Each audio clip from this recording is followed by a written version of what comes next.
We meet Dr. Joe Bertolino, the new president of Stockton University, to discuss his direction towards social justice in education. It's all here on the next Latino Motion. Join us.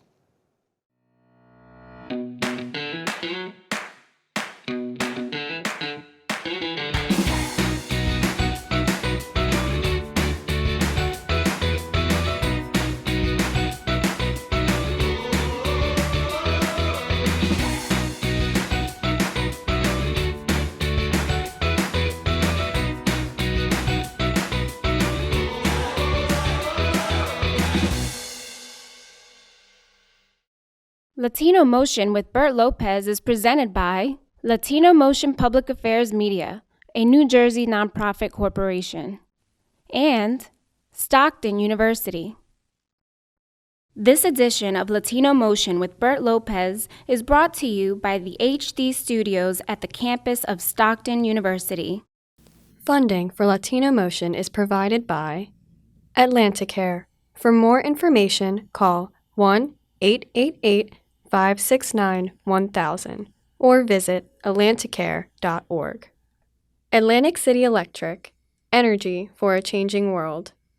And South Jersey Gas. Welcome to Latino Motion, a weekly interview show highlighting issues impacting New Jersey's Latino community while advancing understanding of Latino cultural heritage and contributions to our society. And here is your host, Bert Lopez. Buenos dias and welcome to Latino Motion. A big component of assuring access to education is social justice. I'm happy to have Stockton's new president, Dr. Joe Bertolino.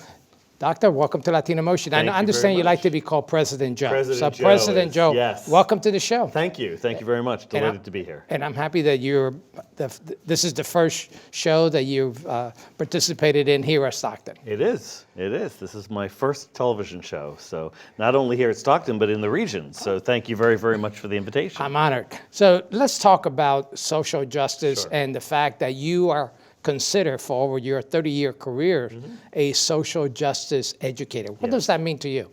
I think there are 5 key pillars or components to that for me. One, to ensure that folks are treated with dignity, respect, kindness, compassion, and civility.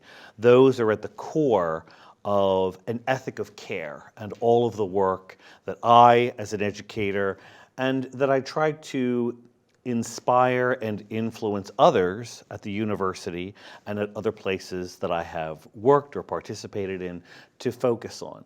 At the end of the day, the real question is, are we providing good quality access to individuals to secure their future, to secure, in our case, higher education? And so let's talk about that access piece, right? Because social justice, often there's a divide, there's a disparity, particularly for communities like the Latino community and other minorities.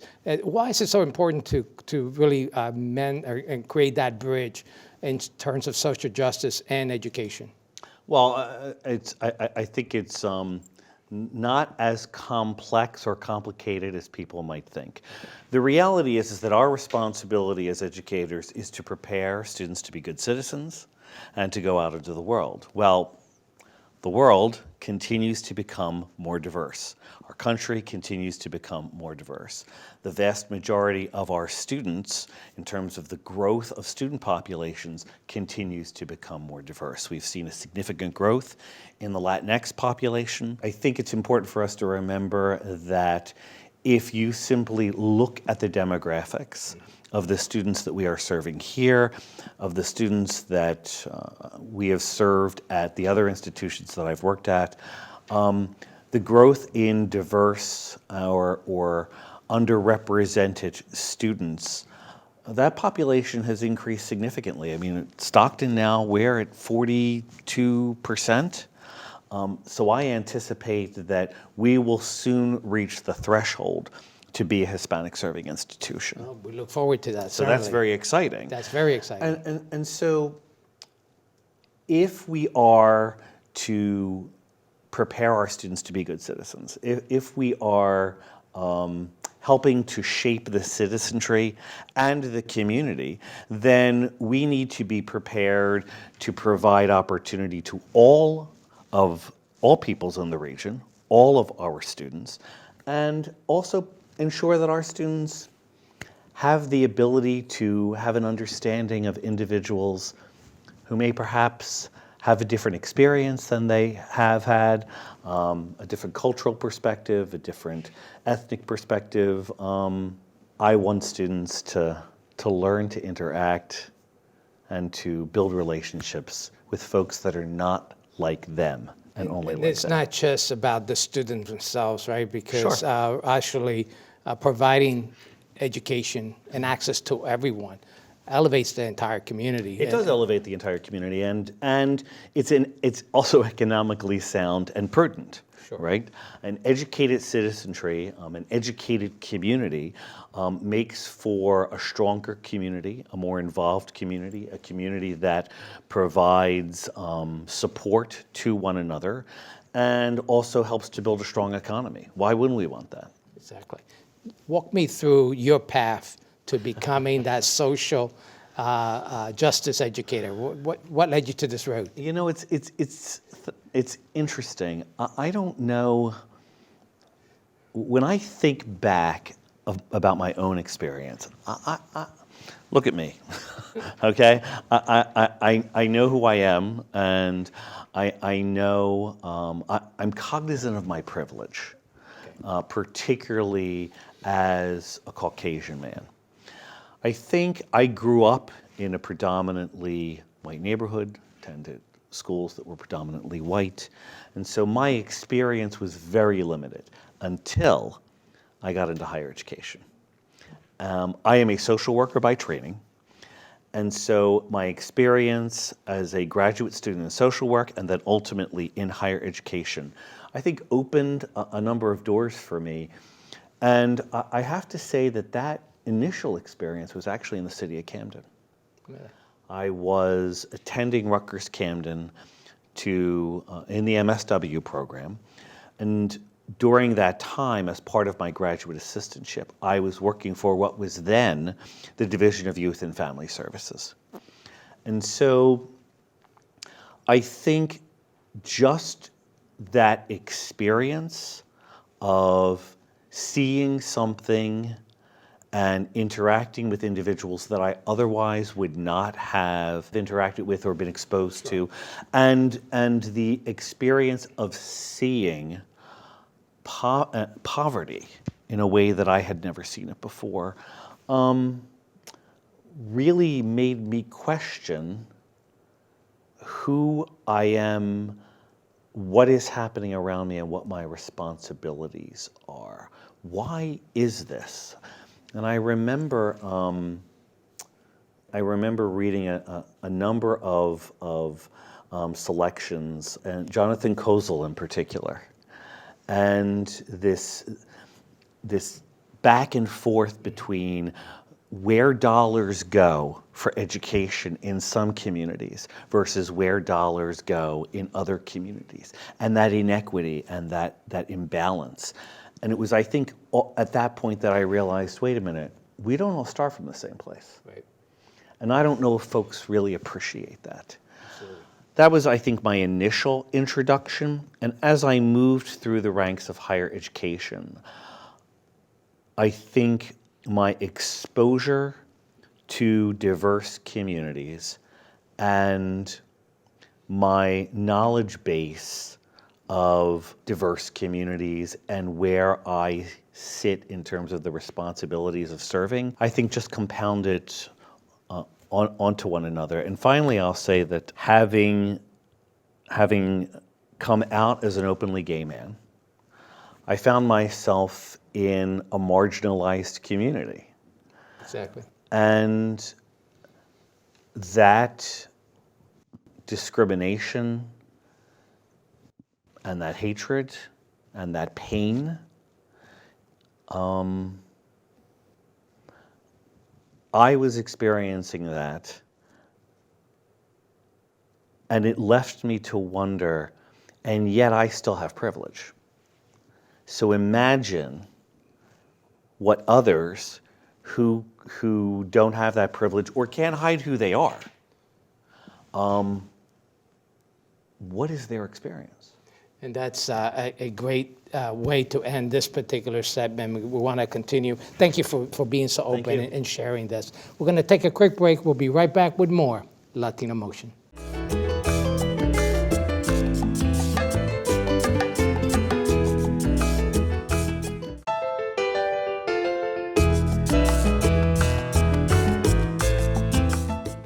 Welcome back to Latino Motion. We continue our discussion with Stockton's new president, Joe Bartolino. I'm glad I could call you President Joe, by the way. President Joe, yeah, thank you. Remarkable response to my question about your path to social justice. And I know that you also mentioned in that you have some very good local roots. You mentioned Camden. Tell me about those connections, your local roots. Sure. Well, I am a Jersey boy born and raised in Glendora, New Jersey, or as we say here, exit 3 of the New Jersey State Turnpike, right? And I have owned a home in New Jersey for decades.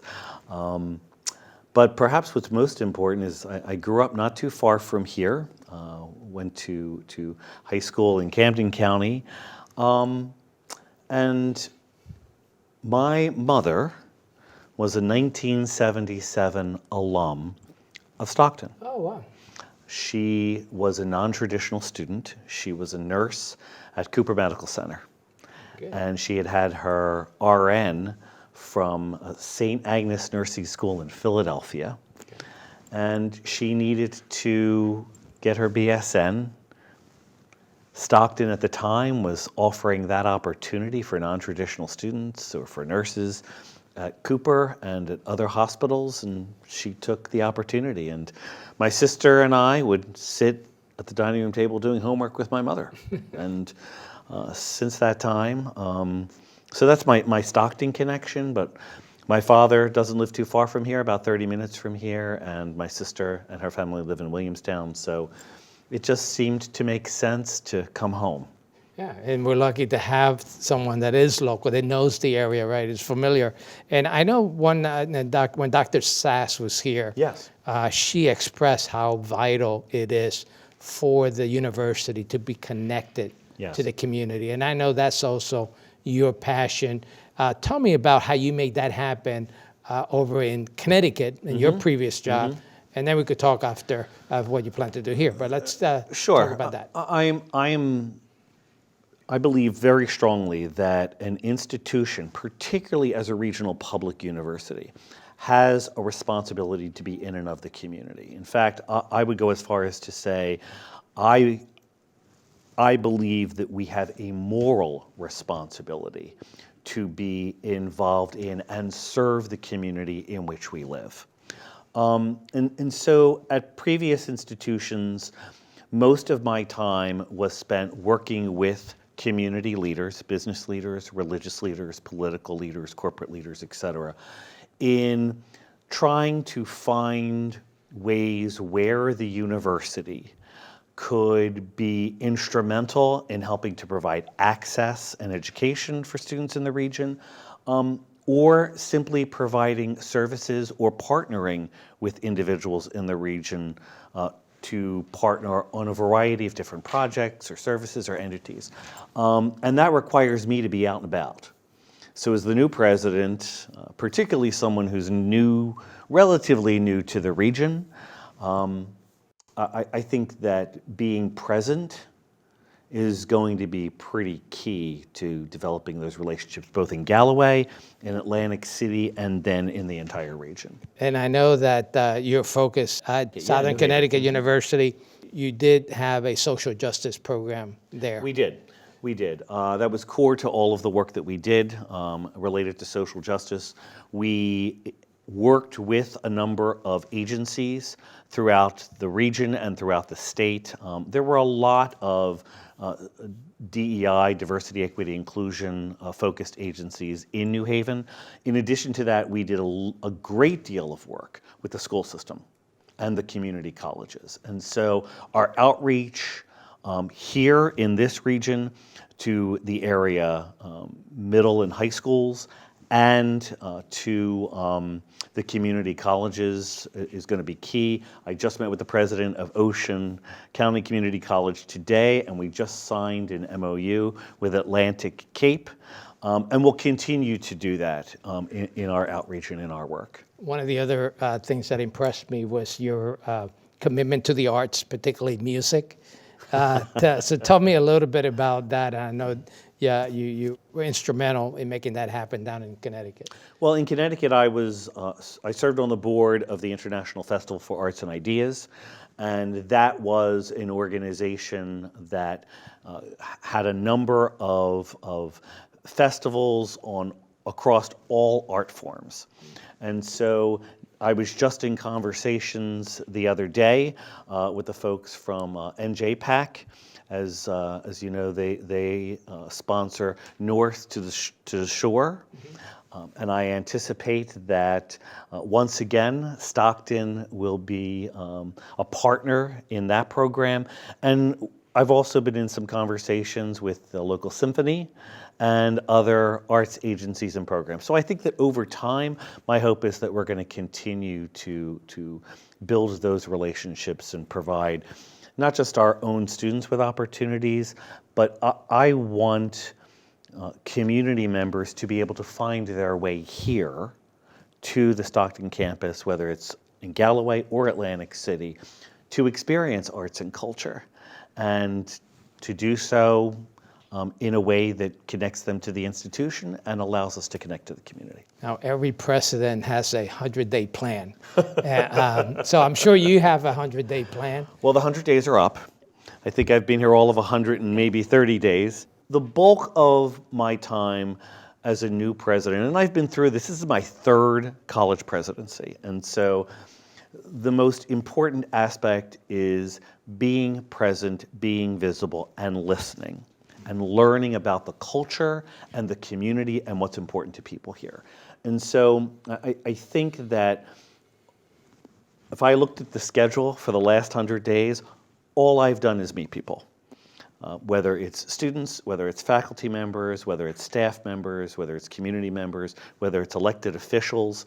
I will share with you that Catherine, who manages the schedule, says, I can't keep up. I said, I need to meet people.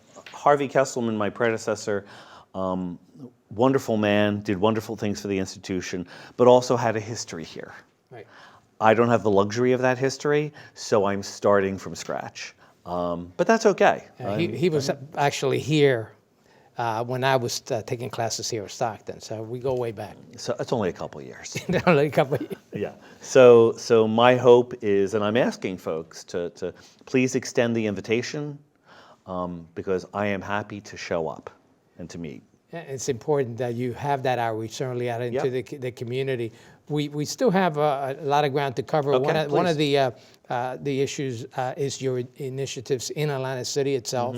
And also you mentioned Hispanic serving institutions. So I want to bring that conversation back up. We're going to take a quick break. We'll be right back with more Latino Motion.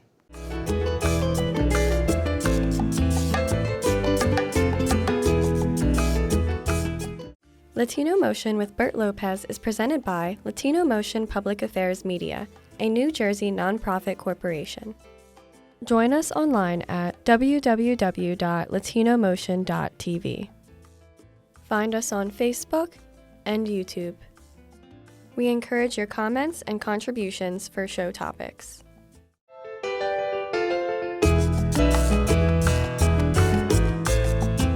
Welcome back to Latino Motion. We continue our discussion with President Joe. And we were just talking about how involved you've been out in the community, meeting everyone. And I know that must have been challenging, but something you enjoy doing. And it's such a critical factor in terms of what the next steps are for the university. Sure. And this is where I like to head. Let's talk about your vision. And specifically, I know you have an initiative in Atlantic City. Let's talk about that. Well, it's interesting when folks ask about the vision or the vision question, I'm always hesitant to answer because I say, well, it's not about my vision, it's about our vision as a community. And so really, I think as we go through this academic year, the question will be, where do we as a university want to be long term? So we've begun conversations about exploring who we are, who we want to be. We are exploring and setting the stage for a new strategic plan, because our current strategic plan ends in 25, which is only a year away, believe it or not. And so for me, when we talk about vision, again, I'll want to hear more from the community, but ultimately it's about being the best that we can be, about acknowledging who we are as an institution and not trying to be all things to all people. And so there are some key programs that are here at the institution, I think, that separate us from others. But the fact that we have a 1,600-acre campus here in Galloway and another campus in Atlantic City that allows us to be both a nature preserve in some respects and an urban campus, I think is very unique to Stockton. So it's very exciting. As a result of that, as you know, we've been building on Atlantic City for the last couple of years. I think two things will be happening over the course of this year. The first is that I have assembled a group of individuals to talk about the future of the existing campus. What is the business plan for us to move forward with the facilities that we currently have that makes the most sense and that is in partnership with both Atlantic City and the state? And secondly, longer term, there is a potential phase 3 to this program. So the question becomes, what do we and the community see as potential for growth of a Stockton campus in Atlantic City? We are actually working with a firm right now that's doing a feasibility study. In fact, I think that you're part of the task force that is exploring a variety of different options as we move forward. And to form, you have involved the community, which I appreciate that. We have, and that's going to be key. I also think that is in line. As we look to talk about how we're going to serve the community, I think it's in line with responding to the needs and the changing demographics of the community. Not only are we poised, I think, to become a Hispanic serving institution, but I believe that we are poised to become what is known as a minority serving institution, which means that 50% or more of our students are from underrepresented groups. That's going to happen over the next couple of years. I'm almost certain. Let's talk about that a little bit. Yeah. And certainly, what are the major steps that you need to take to become a Hispanic serving institution and become a minority? I think first we need to make sure that we have the infrastructure in place to serve Latinx students, and that would require us to ensure that one, we're confronting any language barriers and any cultural barriers that students might face. Two, that we're ensuring that we are hiring individuals who are members of the community and who have the experience and who are educated related to the community. Three, I think that we have a responsibility to ensure that we are providing the services and the needs that all students, but in this particular case, our Latinx community need, especially in a post-COVID environment. We just don't educate students. Our responsibility winds up going far beyond that. Very different than when I started this career 30-something years ago. I am responsible to ensure that students are safe, that students have a place to live, that students are healthy, that they are fed, that they are educated. I could go on, and that we're providing for students' mental health. Very important. So it's not just about what's happening in the classroom, because a student can't successfully come into the classroom and be successful and obtain their degree if their life is not being taken care of outside of the classroom. And I think we have a role in that. Absolutely. And at the end of the day, if a student is not able to walk across the stage and be handed a degree by me, then I don't think we've done our job. And I'll add to that it is key for us to then partner with the Hispanic and Latinx community, the community leaders, and to our educational institutions, school districts, and surrounding leaders and services. Absolutely. To say, what do you need from Stockton? And how do we partner with you to ensure that our students and our community is successful? Now, we only have a couple minutes, sure. And you mentioned we don't want to become all things to everyone, that's right. Obviously, and, that's right. and you still want to grow the university. Yeah. And I know that's been a challenge sure. across the nation. How do you do that? And what's the vision in terms of growing the university? Well, I think the first thing is that we need to keep the students we have. Retention is important, yeah, and while we are probably in the 70s percentages, a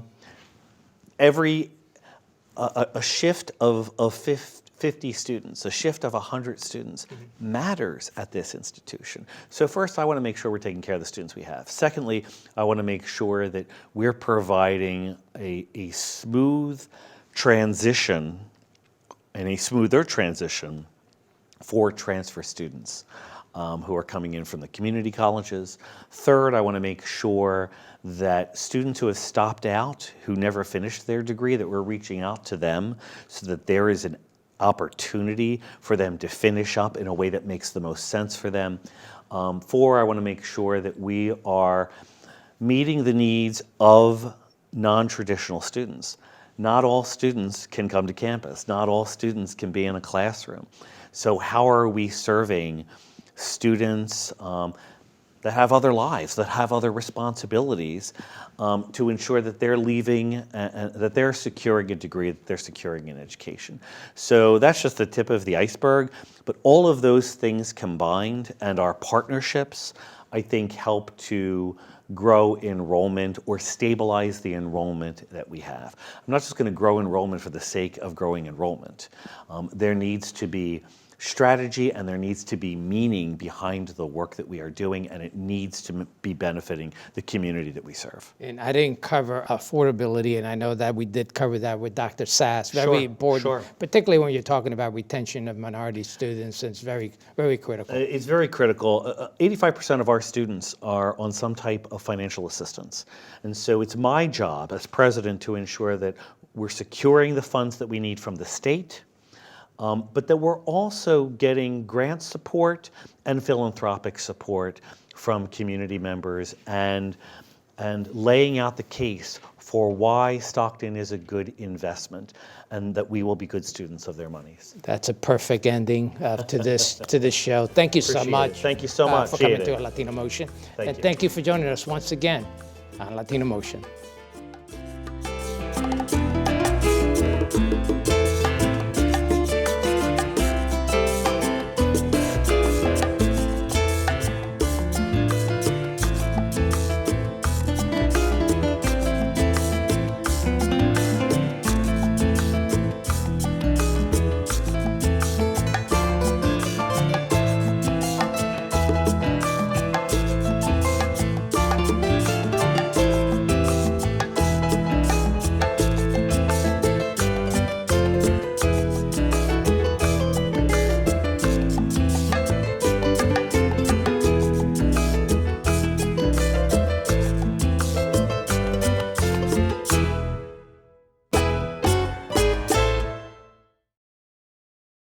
Choose to get your feet wet, to learn more about protecting our environment.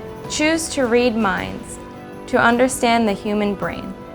Choose to get your hands dirty, to create a masterpiece. Stockton University offers 50 high-quality academic programs, small class sizes, and affordable tuition. Choose to match your interests and talents at one of New Jersey's nationally ranked universities. Funding for Latino Motion is provided by Atlanticare.